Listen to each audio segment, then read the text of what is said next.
Hey guys, my name is JessiMew, and welcome back to the Fernleaf Islands, where in the last episode, Adam and Eve helped their children migrate to the next and larger grasslands island, and now that Eve has passed, it looks like one of her grandsons is actually going to become their next leader.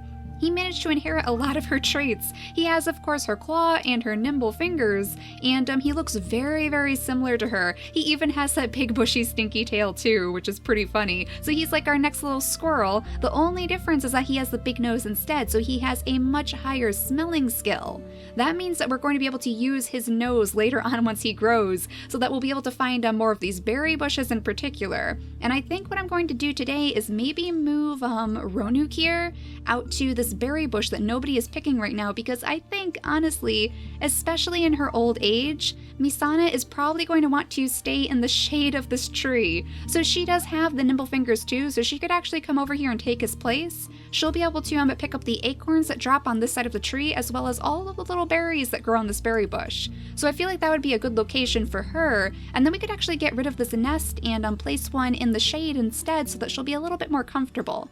So for now, let's actually have Roanoke here start making his way over there. It looks like he can get there pretty quickly, so we'll drop him right over here where unfortunately one of his parents passed away. I'm not quite sure if this is the skeleton of Adam or Eve, but at the very least he'll be able to pick from this berry bush, and he should be able to pick that clean pretty quick. For that matter, he could also chat it up with the newest little baby to join our ranks. So we actually found this sweetheart Anime in the grass in the last episode. She is very, very sick though. She has those double B immunity genes, which means that she's going to be sick for her entire life. So her life is literally going to be cut in half, which means that we probably want to breed her as soon as possible. I am going to definitely make sure that whoever she breeds with, however, does not have B in his genetics. Again, that's like the one drawback to all of these wanderers that we found so far. They have not given us any new immunity genes yet. I'm really hoping that in this episode, or very, very soon at the very least, we're going to be able to find somebody out here in this wilderness who can give us some different genetics.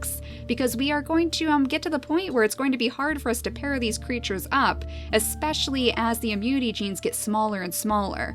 Right now we have managed to carry on all of the different immunity genes that Adam and Eve gave us, but like I said, if we can't get any new ones pretty soon, then it's going to get very hard to make sure that our creatures are healthy. For now, at the very least, we could have Anime kind of scoot around Roanoke here, and maybe she could actually help him out today. She could pick the berries too, so they can sit there and pick their berries together, and then our exploring twins, of course, are going to have to charge off into the wilderness and see what else they can find. So we have some roots over this way. I suppose they could keep just carving their path this way for that matter. We might as well. We'll have them play leapfrog into the grass. So far they don't smell anything different, but they do just have the normal noses. That's why I'm hoping that either Mystic or Dusk are going to be able to explore with them once they grow up. Those big noses are going to be a huge help just making sure that nothing is going to attack them. I'm pretty sure that we heard a carnivore spawn at the end of the last episode, so I just want to be particularly careful as we're wandering around. Thankfully, both Anair and Neuro both have those claws, so they should be safe. But this pair back here, we only have one claw on Messi, so if the carnivore is around here somewhere, then I'm a little bit concerned for Nuduknu. He does have the spiky body though, so that does give him a little bit of extra strength, so he might be able to defend himself if he absolutely had to. But I'm starting to think that maybe we should have Taku kind of toddle his way after them to see if maybe he could help them out as well. They were making their way down the shore not only to look for shells, but also to hopefully clear out this tree over here to see what else is over there, I guess, just to see if there's any new resources and if maybe it's a better place to set up camp. Right now we're having a little bit of trouble with the acorn situation because there are a lot of blocked spaces around this tree. So honestly, not too many of them are actually falling, but we could have Meisana move over here. And then we could actually have Vancouver maybe destroy this little nest that we placed down before, just to get those extra resources back. Oh my gosh, that was a lot of nesting material too. Good thing we did that. Then we can have him breed with her so that they can have one more baby, and then hopefully she's going to be able to make it around. It looks like she can make it over to this little spot right here, but we're going to have to wait until the next turn for her to actually drop her nest down. I'm not 100% sure if the acorns are still going to fall if we have a nest here, but we're going to experiment. We're going to see if that's the case. For now, you might as well pick up this last little acorn, and then we'll have you start moving your way down the shore.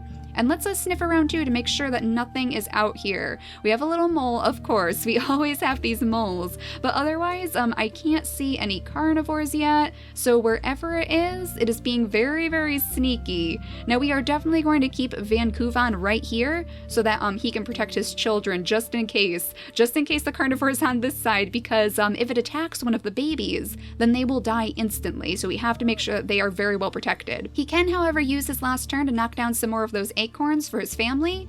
And then let's actually move Mystic a little bit further away from the grass, maybe. Like, if we could put him right here, that might be a better location for him. I'm pretty sure we don't have to worry about the bird in our skies on this island. It seems like this one is a very, very safe island to take some of our newest creatures to, so we shouldn't have to worry about our babies getting picked off by that, at least. You guys, however, can not only pick some of your berries, but also start making your way further down the shore. So Nuduknu could come over this way, I suppose. Now, I'm not really sure if these shells are even going to spawn on this island. I'm starting to wonder if maybe we don't have them here. And we do have those moles, though. We always have those moles. So it looks like Messy could actually jump in here and maybe grab it if we're careful about this. Okay, there's one of those shells. Okay, that's good to see. So there are actually shells on this island. We just had to go a very, very long way to find them. Now let's see if maybe Messy can jump in here and grab the mole. There we go. So we have a little bit of extra meat to pick up on the next turn. And then Nuduknu, you can come down here and you will also be able to pick up that little shell on the next turn too.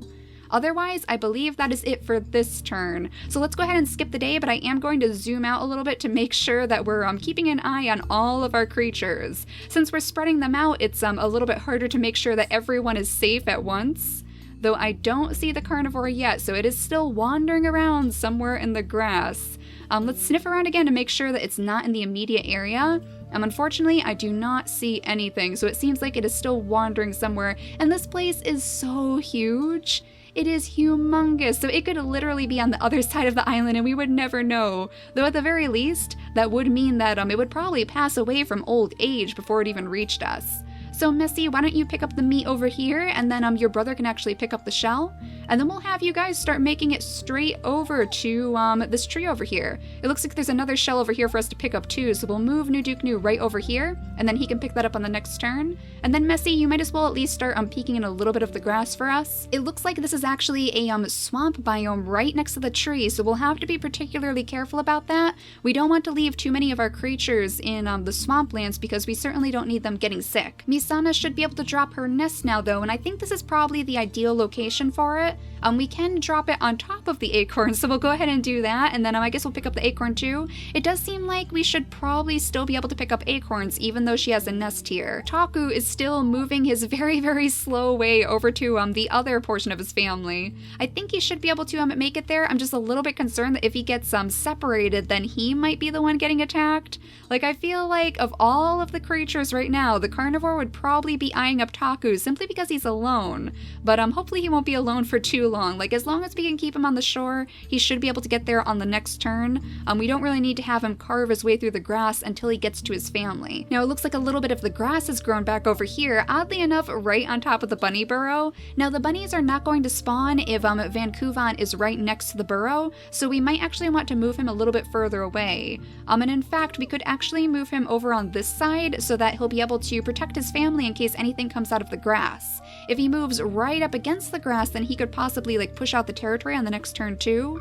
Now, Dusk only has 1 gem so far, so we do want him to stay near, and I guess for now we'll just pop him right back in the nest so that he's nice and safe and sound, because we do want to take very good care of him. Mystic, however, can take on his second blue gem, and I believe we can also change Dusk's over. There we go. So we're changing their gems to blue just like their mother, because I felt like that would be a particularly fitting color for her to have, since she prefers to move around in the darkness after all, in the night and in the gloomy weather while it's raining. Her children would probably prefer the same sort of lifestyle by default, even though they're not as dark as her. They don't have the melanism trait. They do, however, carry it. So if they were to possibly take on a mate with one of these melanism inactive traits as well, then it is possible that we could pull that out of their genetics again, and maybe one of their children could actually have a baby with the melanism. That would be quite interesting. Like, I do hope that we can keep those in the pack, even though they're not quite so useful, because it seems like it does affect their camouflage skills. I do really like how these new creatures look. We have albinism too. We could have albino creatures. We haven't seen one yet, but I am keeping keeping my fingers crossed. I mean, we were very lucky to run into Meisana, so who knows what we'll find in the wilderness. Now, our other explorers back here, our little twins, are going to be able to continue making their way further up the grass, and I just noticed that we have like this random little patch of savanna tiles here. Is that the only savanna in this entire island? I think it is. Well, that is certainly not going to be enough for us to unlock those big ears. We need to explore either 20 savanna tiles or 15 desert tiles, so unfortunately this island is not going to be the one where we get our big-eared creatures.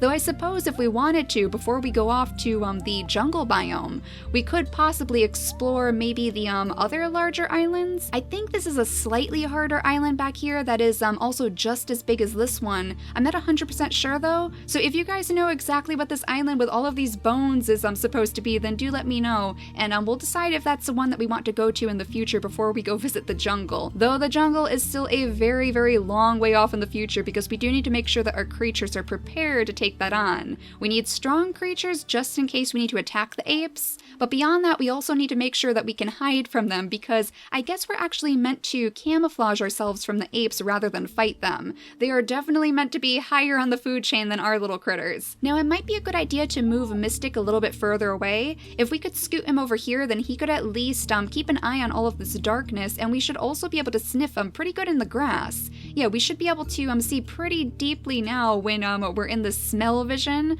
so it might be a good idea to send him exploring too. He'll be able to help his brother kind of expand the territory together.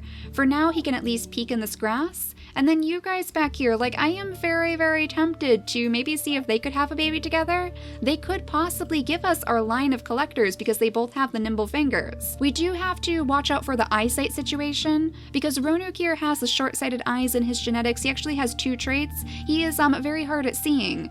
And though Anime has the normal eyes as her shown trait, she's also hiding blind eyes in her genetics. So it is possible that their babies could end up blind instead. Though I have been considering possibly breeding a blind creature just because it would also heighten their other senses. So again, that would help us if we're in these different modes. If we're trying to hear, listen around, or maybe sniff around from different carnivores. So it wouldn't be a terrible thing if we had a blind creature. We would just have to make sure that they don't get out of hand and all of our creatures don't end up with the blindness in their recessive genes. But I think I would like them to start a family together. So let's actually have him breed with her, so that she can find a good place to settle down with a nest.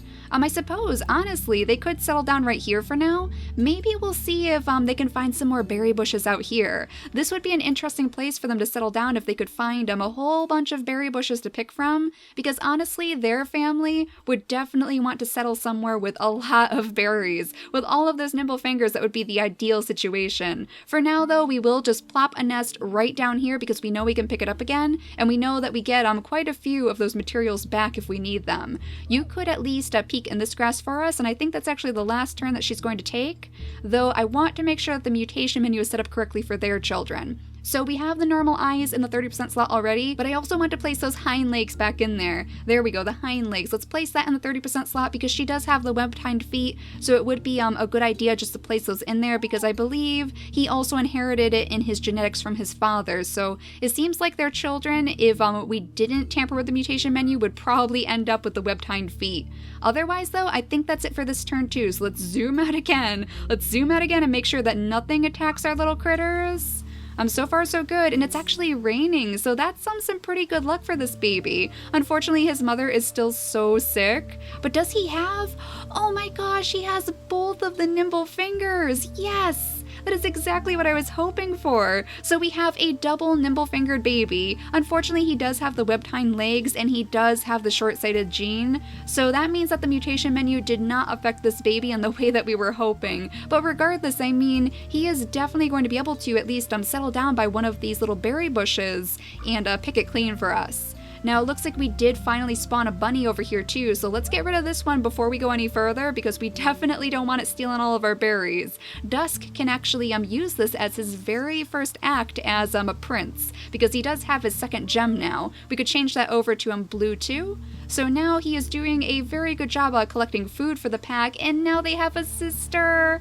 Oh my goodness, they have a little sister. Look at this one. So she also has that big nose, which is very good because that means we have more creatures to spread around the pack with the big nose and help protect us.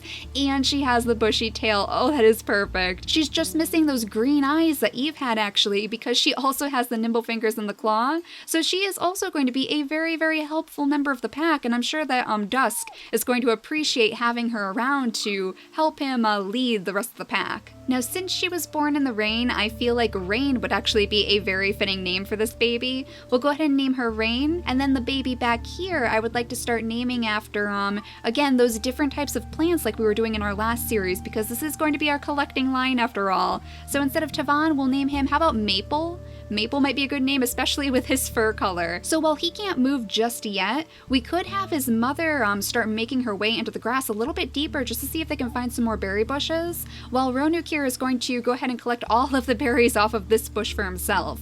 We'll have him stay right next to his baby just to keep him safe, and then we can have Anime peek in a little bit more of this grass for us. There we go. Now Vancouvan, why don't you continue making your way down here too, I suppose? Oh, there's another nest back here, another permanent nest. Okay, well that's a good sign. If there's nests back here, maybe that means that there's going to be even more resources in the area. So we'll leave again Ronuk here right there next to his baby, but we could have Mystic start making his way a little bit deeper into the grass too. At the very least, let's have them make their way into these tiny little savanna tiles. I mean, they might as well explore this area at this point. At least they found a berry bush. Okay, that's another good sign. So if there's even more berry bushes around here, then we might be able to bring our collectors up this way instead.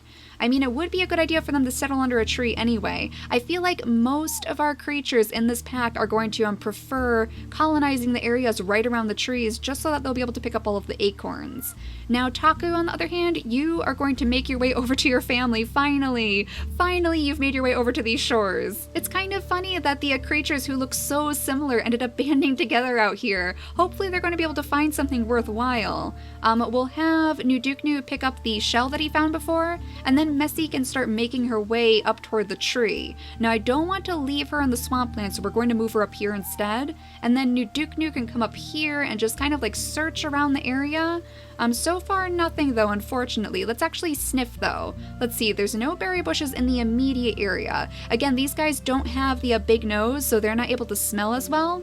But it doesn't really seem like there's anything that we need to take note of just yet in this area. Now, I believe it's just Meisana left who needs to gather up her food, and I'm sure she's feeling very, very nice right now as it's raining all around her. She's probably quite comfortable underneath her tree. And I think this is actually going to be her last baby too, because she only has 2 days left of her life. She could possibly have one more, but unfortunately I think her mate is just a little bit too far away. He's way over here, so she probably wouldn't be able to make it over to him in time to breed with him and then drop a nest down on the same turn. So instead, she's just going to have to enjoy her tiny little brood while it lasts. We'll have her pick up the acorn and pick up all of these berries too, especially because the bunnies are a little bit more active now. They're definitely interested in hopping out of their burrows. But I think that's all we can do for this turn because, of course, we want Ronuk here to stay right next to his son. So let's zoom out one more time and make sure that nothing is going to jump out at our critters.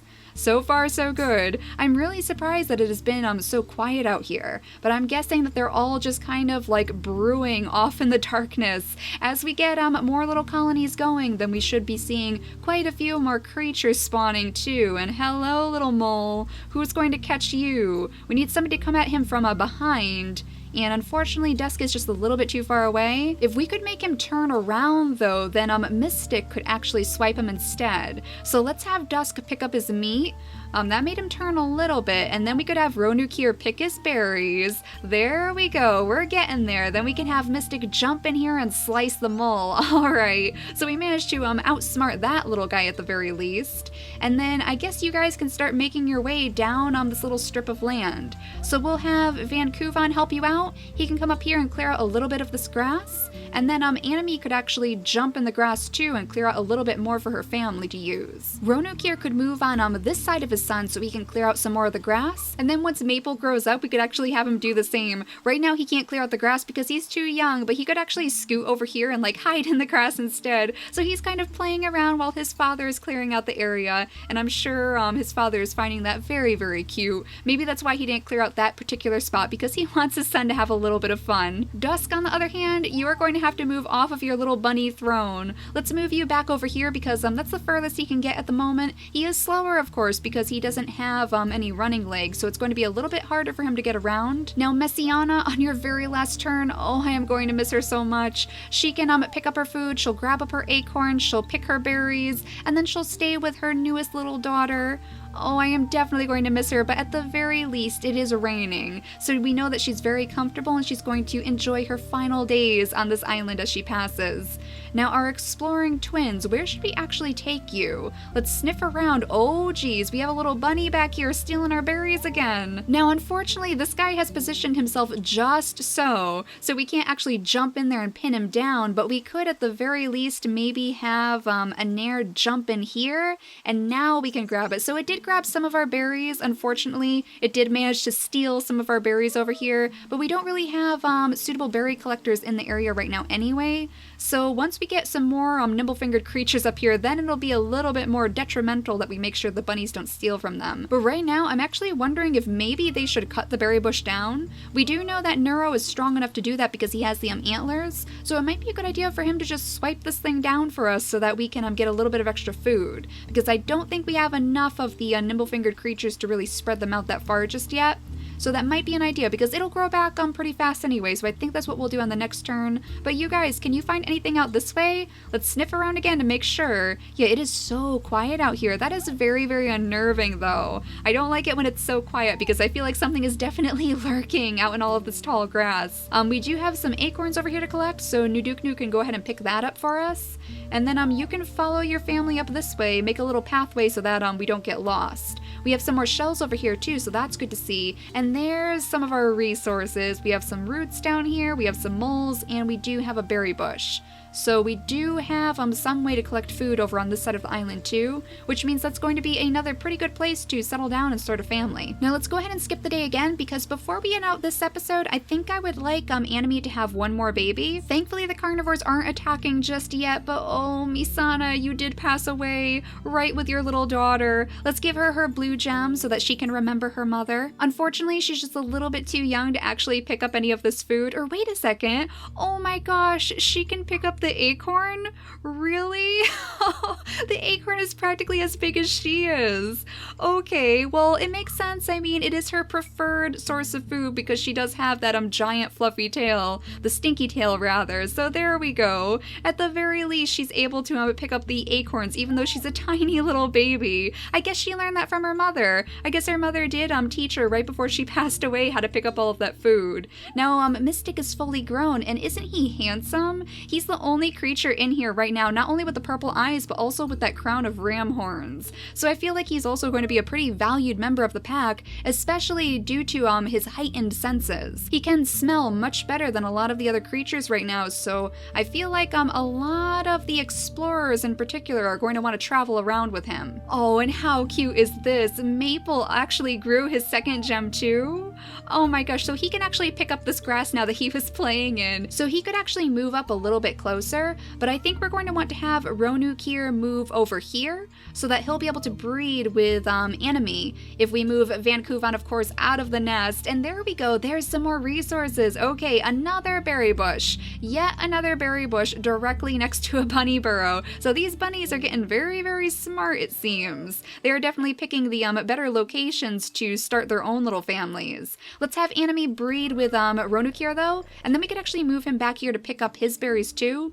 Now, unfortunately, again, because he has those short-sighted eyes, he's leaving a lot of darkness around him, and his son is going to as well. So we'll just have to make particularly sure that we have some creatures with the big nose lingering around their families. And in fact, if we bring Mystic right over here, then we won't even have to worry about that. So we'll have him pick up the grass while he's sitting there, and then we could have Anime also pick up a little bit of the grass too. Now, she's getting very, very old just because of the sickness that she has. She only has 8 days left of her life, and because we don't have any of those healing fruits on this island yet, it doesn't seem like we're going to be able to fix that for her. I mean, the double immunity genes wouldn't be so much of a problem if we at least had a steady supply of those healing fruits, but I don't think we're going to find it on this island. I think we want Vancouvan to peek in all of these different parts of the grass though, just to make sure that we know our resources are there, and then we could possibly have him move down to the shores on the next turn to pick up all of these shells. Now Dusk, on the other hand, I want you to stay over here by your little sister because she's all alone right now. Let's have him park himself right next to her so that she doesn't have to be afraid. I'm sure she's very sad after all, since her mother just passed away right in the nest. So we'll have them stay together, and then our exploring duo back here, we'll have you cut down the berry bush. I think we'll actually do that. You can go ahead and swipe this thing up so that we have that extra food. And I think it actually gave us some nesting material too, didn't it? Oh, that's interesting. Okay, we'll have to keep that in mind. So where do we want you guys to go? I mean, you're actually getting very old. Oh no, Neuro, you only have 2 days left, and Anir only has 3 days left. Oh, that's kind of sad, but at the very least, I mean, they are going to be enjoying their final days exploring together, which of course was their very favorite thing to do. So let's see how much they can discover on their final days. We'll have Neuro charge off into the grass, and we'll have Anir follow him, and they can continue making their little pathways, of course, so their families will know where they went. For that matter, we could have them try to loop around to this tree too. If they have enough time, maybe that would be a good idea. I mean, I could see we could make little nests on this little part of the land too. And there's even fish in the water. Okay, so we can catch fish down here. I wasn't sure because I didn't really see any of those little seaweed spawners in the water, but I guess the fish can still spawn in these tiny streams. I wonder if they're only going to be the little fish though. I suppose that would make sense. So we might not have to worry about catching the larger clown koi, but otherwise, let's see, we just have these guys back here, so let's have you maybe scoot down here to pick up the shell for us, and then you can gather up a little bit of the grass too, and then that should be the very final turn of this particular day. Let's just sniff around again though, just to make sure. Okay, we just have these berry bushes that we need to take a look at. I think we had another one over here too, so we'll have to really start clearing out that tree on the next episode, but for the very final turn, I do want to see what this next little baby's going to look like. So the mutation menu is still set up for their baby. It didn't really work out for Maple, but we can cross our fingers that it'll be different this time, I suppose. Let's see. Oh my gosh, we have another little panda spit snout baby. Look at this guy. Isn't he adorable? And he does have the runner leg. That's good to see. He has the nimble fingers and the runner leg, so he should actually be able to get around a little bit easier. And for that matter, he also has the hind legs. Excellent. Oddly enough, it doesn't look like the mutation menu actually gave that to him, because typically it would highlight the genes with a little yellow circle. Let's see if I can find anyone who actually has that. Oh my goodness, and we have a bunny over here too. I believe some of our children over on this side of the island had that instead. Let's see, yeah, Messi has that yellow circle that highlights her genes, and that just means that it was the mutation menu that caused that. So we just really lucked out with this baby, I guess. No mutation menu needed to give us this lovely, lovely baby down here, and we'll have to pick out a good name for him too. So if you guys have any ideas, then do let me know. But apart from that, thank you all so much for watching today, and I'll see you all next time. Bye guys!